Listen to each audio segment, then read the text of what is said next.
بسم اللہ الرحمن الرحیم۔ السلام علیکم۔ آج کی ویڈیو اللہ کے خلیل حضرت ابراہیم علیہ السلام کے بارے میں۔ آپ کی زندگی کی ابتدائی معلومات۔ نمرود نے حضرت ابراہیم علیہ السلام کے بارے میں کیا خواب دیکھا؟ کیا حضرت ابراہیم علیہ السلام کو اللہ تعالیٰ نے بچپن ہی سے صراط مستقیم پر رکھا تھا؟ حضرت ابراہیم علیہ السلام کے والد نے انہیں ایک دن ٹوکرے میں بہت سے بت رکھ کر بازار میں بیچ کر آنے کا حکم دیا، تو آپ نے ان بتوں کے ساتھ کیا کیا؟ جب حضرت ابراہیم علیہ السلام نے اپنے والد کو اسلام کی دعوت دی تو آپ کے والد کے ساتھ آپ کا کیا مناظرہ ہوا؟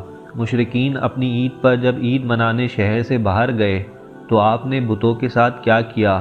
یہ سب جاننے کے لیے ویڈیو کو آخر تک لازمی دیکھیں۔ اور ابھی تک اگر آپ نے ہمارا چینل سبسکرائب نہیں کیا ہے تو سبسکرائب کر لیں اور بیل آئیکن دبائیں تاکہ آئندہ آنے والی ویڈیوز کی اپڈیٹس آپ کو بر وقت ملتی رہیں۔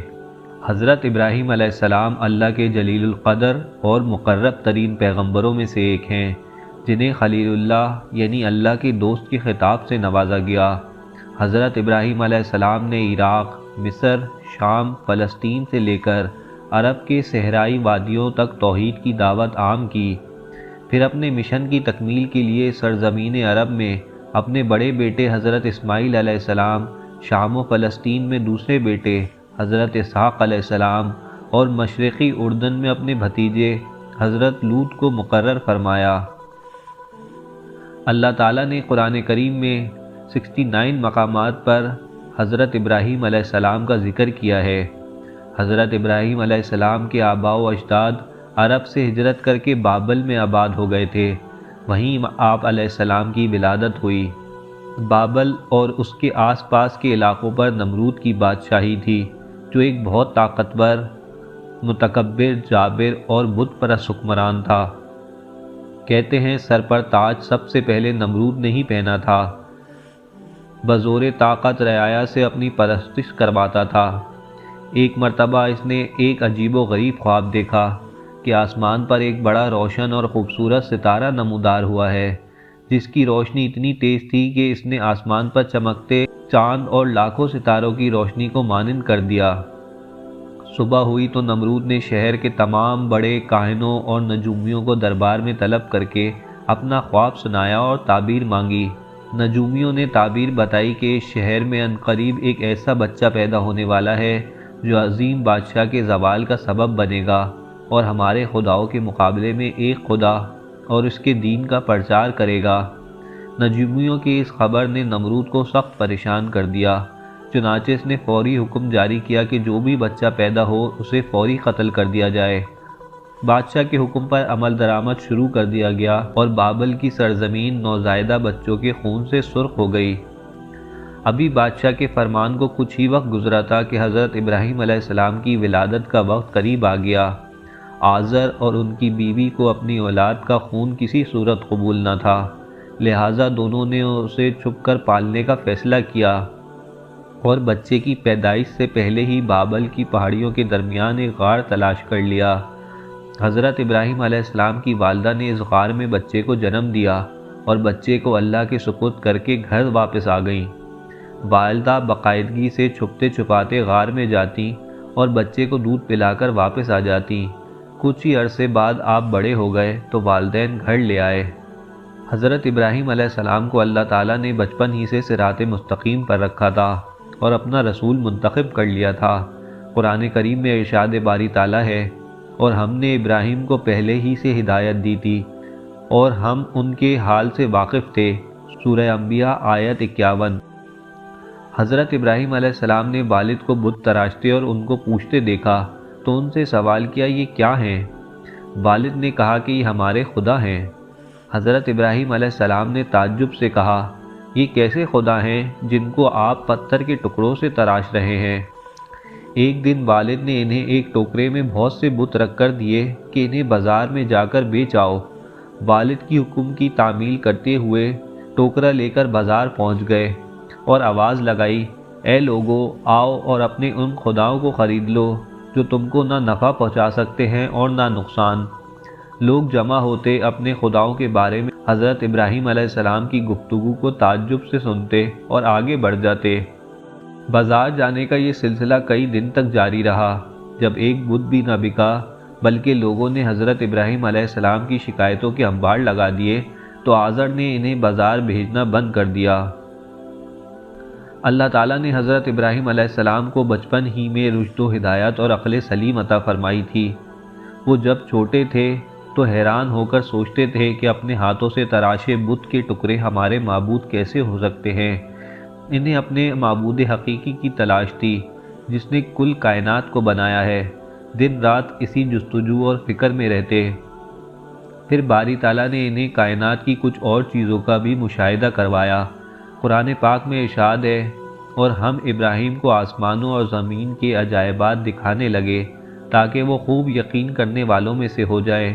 یعنی جب رات نے ان کو ڈھانپ لیا تو آسمان میں ایک ستارہ نظر آیا۔ کہنے لگے یہ میرا پروردگار ہے۔ جب وہ غائب ہو گیا تو کہنے لگے کہ مجھے غائب ہو جانے والے تو پسند نہیں۔ پھر جب چاند کو چمکتے دیکھا تو کہنے لگے یہی میرا پروردگار ہے۔ لیکن جب وہ بھی چھپ گیا تو بول اٹھے کہ اگر میرا پروردگار مجھے سیدھا راستہ نہیں دکھائے گا تو میں ان لوگوں میں سے ہو جاؤں گا جو بھٹک رہے ہیں۔ پھر جب صبح سورج کو دیکھا وہ آسمان پر جگمگا رہا ہے تو کہنے لگے میرا پروردگار یہ ہے، یہ سب سے بڑا ہے۔ مگر جب وہ بھی غروب ہو گیا تو کہنے لگے لوگو، جن چیزوں کو تم اللہ کا شریک بناتے ہو میں ان سے بیزار ہوں۔ یہ ڈوبنے اور غائب ہونے والے میرا رب نہیں ہو سکتے۔ وہ کوئی اور ہی ہستی ہے جس نے ان سب کو پیدا کیا ہے، جو کل کائنات کا مالک اور خالق ہے۔ میں نے سب سے یکسو ہو کر اپنی ذات کو اس کی طرف متوجہ کر لیا ہے جس نے آسمانوں اور زمین کو پیدا کیا ہے، اور میں مشرکوں میں سے نہیں ہوں۔ سورہ انعام آیت 75 سے 79۔ خلعت نبوت سے سرفراز ہونے کے بعد حضرت ابراہیم علیہ السلام نے سب سے پہلے اپنے والد کو توحید کی دعوت دی۔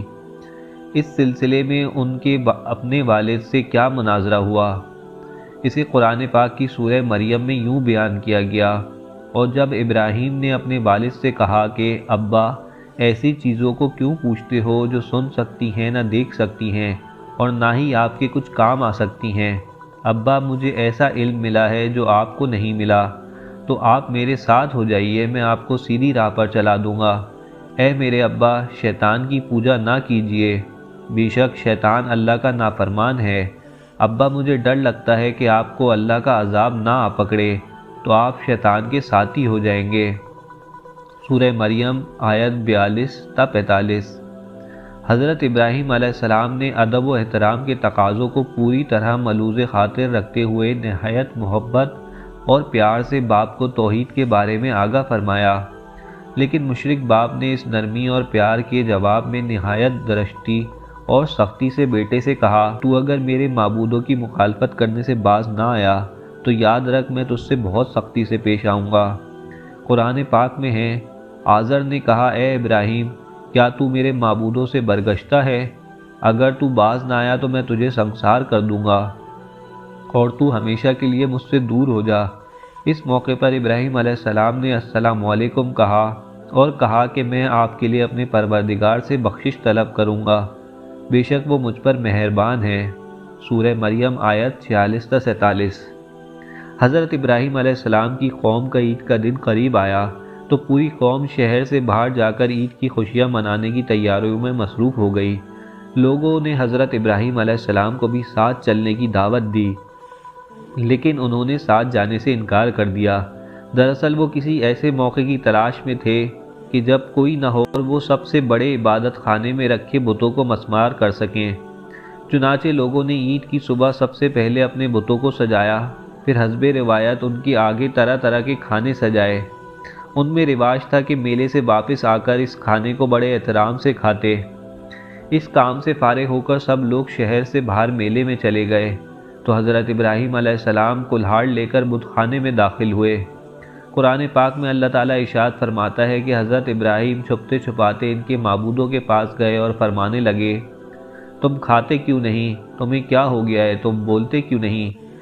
پھر ان کو دائیں ہاتھ سے مارنا اور توڑنا شروع کر دیا۔ جب تمام بت توڑ دیے تو آپ علیہ السلام نے کلہاڑا بڑے بت کے کندھے پر لٹکا دیا اور گھر واپس آ گئے۔ شام کو لوگ خوشی خوشی میلے سے واپس آئے اور بتوں کے پاس پہنچے تاکہ کھانا تناول کریں، لیکن وہاں کا تو منظر ہی ہیبت ناک تھا۔ سب بت اوندے پڑے تھے۔ یہ منظر دیکھ کر وہ غصے سے پاگل ہو گئے۔ ان میں سے بہت سو کو یقین تھا کہ یہ کام ابراہیم علیہ السلام ہی نے کیا ہوگا۔ چنانچہ حضرت ابراہیم علیہ السلام کو بلایا گیا۔